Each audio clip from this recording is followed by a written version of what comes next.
Howdy folks, Doc here with Last Best Tool, and let's take a closer look at the 4-inch adjustable wrench, or the 4-inch crescent wrench.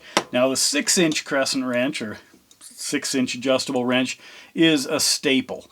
I always have one of these handy, and I started thinking about the smaller one, kind of the EDC sized one, and what are the differences, or are there, and how come I still like this in many cases better than, well, like a plier wrench style or a Cobra.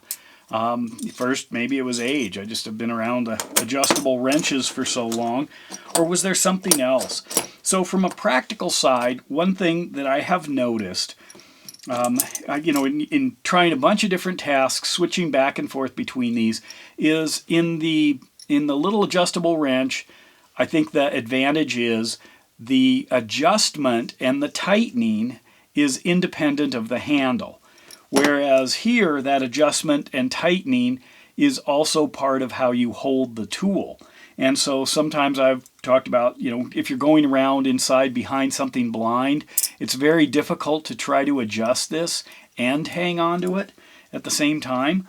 The same with the Cobras. If it's lined up, if you've got it adjusted just right and you go in to grab something, you might be able to, but it's a different way of holding it that basically combines the grabbing of the fastener with the grabbing of the tool. This divides it up, so now I can hang on to the tool and I can make any necessary adjustments without changing not only my grip on the tool, but how tightly I'm holding that tool, or the position of my grip. So to me, that's what's going on here. If I reach in blind, I can hang on to the tool and make the adjustment with 2 fingers while I'm holding on to the rest. So as an EDC tool, it's great. Now, there are a lot of different brands of these. What I have done is I chose a bunch of them. Some I already had, but they all had to be under $20. Now, the one that would break this, I'm obviously not counting that one, the one that would be out of line here, this Blue Point, I bought this for $18 like 10 or 15 years ago. So that's what I'm counting on here. However, if you go online, this thing's around $28, $29 today. But anyway, then I had to decide, well, what is it? There are little tiny nuances. Obviously, there's a smoothness nuance, and I learned that the hard way because, I was kind of used to old crescents like this one. That was always the classic silky smooth, but there are some things I noticed. I'll get to those. And I had picked up a new crescent, and it was all crunchy, and it didn't say where it was made on it. And I actually contacted the Crescent company and said, hey, I just bought one of these and it's awful. And they said, does it say USA on it? And I said, no. And they said, we'll send you a USA one. Some of these made overseas, I don't know if it's China or Taiwan, aren't necessarily the smoothest. Actually, here's one. I did buy a new one. I have 3 of them here. So this one here, if you look, this one is made in China. I believe that is this guy right here, obviously. So I have a Chinese-made one here. I have a USA-made newer one, a USA-made little bit older one, and my way older USA one. Now the angles of all of these seems pretty close enough to not really rule that out. I do have 2 larger ones. Both Japanese, and this one obviously has a huge set of jaws. This one's fairly large, not quite the same. This is actually one of my favorites. It's on the big side for an EDC, and what are you going to need that much of a bite for? It's up to you, but it does feel good in the hand. So I'm wondering, maybe did these just get too small? But having used them for decades, they just seem to perform. But anyway, going back to this stuff, there were several things I noticed in handling them all under different situations. Let's start out with one of the more basic. This spinning area right here has several things that you need to consider. One of them is, can you easily spin it? And that has to do with either the resistance in the mechanism or the texture. So some of these are pretty smooth, and that doesn't seem like a good place to, to polish something up smooth. So how easily can I move it? And that's both with my finger on this side and with my thumb on that side. Most of them are good, but here's something interesting. Here's a Tecton, and I was looking at this thinking, is that straight? Maybe that's how they designed it. It's got a little bit of a lift there. This seems to be in the center, but if you look, you can see there's definitely a bulge on this side, not on this side. You see that? It's really pronounced here. And I thought, well, if I'm holding it like this, I am getting, a lot of thumb purchase or a lot of finger purchase here. Now, I usually hold the wrench in this position, and I didn't know why until I, thought about, okay, some of them are marked. This is the direction that you should turn it as far as the mechanism goes, although that's probably a hot debate whether or not that's really a big deal, maybe just theoretical. So if I'm holding the wrench like this, you can see I'm going to operate it this way. That means I'm able to use the strength of my hand. Get that to focus. Pushing down on it. That's how it's designed. That would mean my thumb is here and it opens to my left if I'm right-handed. However, on the Tecton, that bulge I would think should be on this side because that's how I would hold it in order to turn it. But it's on the opposite side, which would mean I need to go, let me show you here, line this up. If I hold it this way, I need to turn it in this direction, which is turning out of my ability to hold it. Now it's just pure grip strength. On low torque things like this, maybe it doesn't matter, but I thought, I don't know if that's just manufacturing slop or is it deliberate, but maybe there's something to work with. If you designed one that actually adjusted more on one side than the other. There's a lot of history and just symmetry.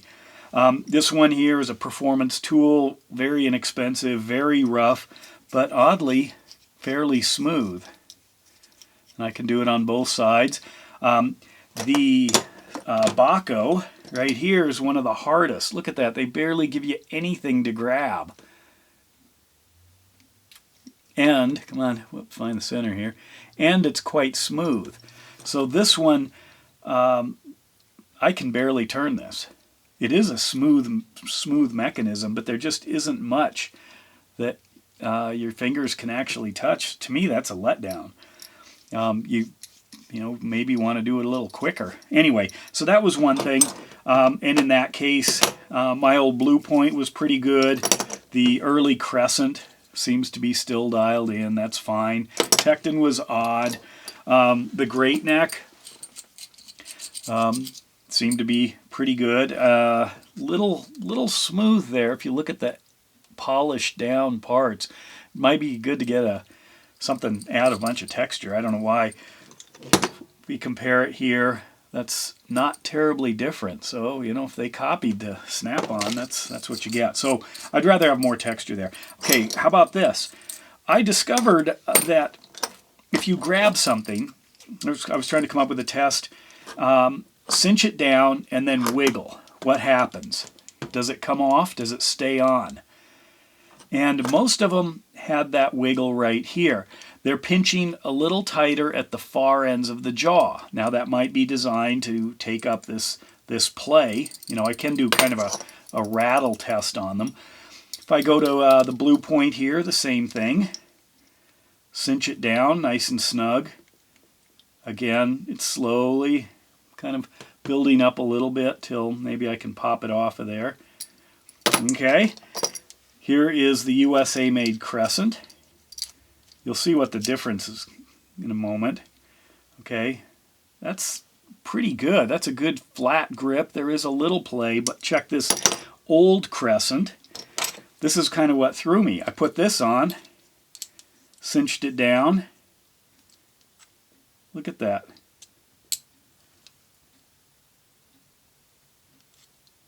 Just falls right out. What does that mean? Well, I compared it to the Snap-on here.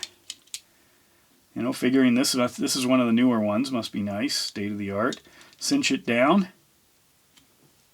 What's going on there? If you have an idea, let me know, but what I'm thinking, this is a perfectly parallel set of jaws, so stuff just slides in and out of it. And then I thought, wait a minute, that's a win. Why? Because you don't have to adjust. If it's lined up right, you can have that really strong, firm grip with almost no play, you know, and rotate the fastener. That's what we do. But if you take one of these others that has the tips come together right here, like that, and then, well, now I have to loosen it to get it off, and then tighten it again to get it on. So I think something's lost, almost. One of the companies does it. So if you look at that, the crescent would allow me to easily grab it, and it's still on quite tight. So I think we've lost something in the design. Now one of them, who was it? What was it? Was it Performance Tool? One of them did do it. Yeah, Performance Tool. The cheapo, the $10 one, finished kind of rough. It actually holds that old, probably a purpose, so I can still have it tight and slide it on and off. But it's on there. Kind of interesting. So Performance Tool for $10. Little rough around the edges, but it has a feature that I think has disappeared from these small ones. And that's, you know, the ability to grab an object parallel. But anyway, in fact, I think I have here it is, the adjustable wrench. This is the W30704. So of all of these, this one, of course, made in China. Wide I-beam handle, SAE, and metric. Anyway, as far as the jaw size, they're all pretty small, but that's an interesting take, to go through all of these different ones and really discover something that has been missing that might now still be possible with a Performance Tool, inexpensive one, that you cannot do with the more expensive. They don't, once you tighten it down, it stays on. That may be what you want, but you can't easily slide things in and out, including the blue point. As far as the materials, they all seem pretty basic steel. They all seem about to be, you know, an honest 4 inches, although you can see there are some size differences, beam differences all over the place. The Great Neck, the Performance, where'd the Performance go? Performance Tool, you can see, has a little bit thicker beam. The Tecton, kind of in between. I did notice this. I wondered if there was a feature on the Baco. That notch there, does that serve a purpose? Or is that just machining? Anyway, add your thoughts. I'm going to revisit this, and if you have some great questions that I can toss into my test or something, I mean, I'm not going to get into the weight. The jaws are all, I mean, 1/2 inch is, for something like this, is plenty, so they pretty much all easily meet the 1/2 inch mark, whether or not they're marked. They're all about the same. But I do find it interesting. The more I play with the tools, the more little things you learn. And maybe that's why I've loved this old Crescent here. You know, Jamestown, New York. It's just always been good. It also has a bend in it, and I always thought that was, you know, from damage. But after playing with that Tecton, I'm starting to wonder maybe there is room for a slight bend, because it is an asymmetrical tool. There's nothing symmetrical about this except maybe parallel jaws. And that may be the one piece of symmetry that's missing from these. But anyway, just having fun with the tools. Let me know your thoughts. And with that, Doc out.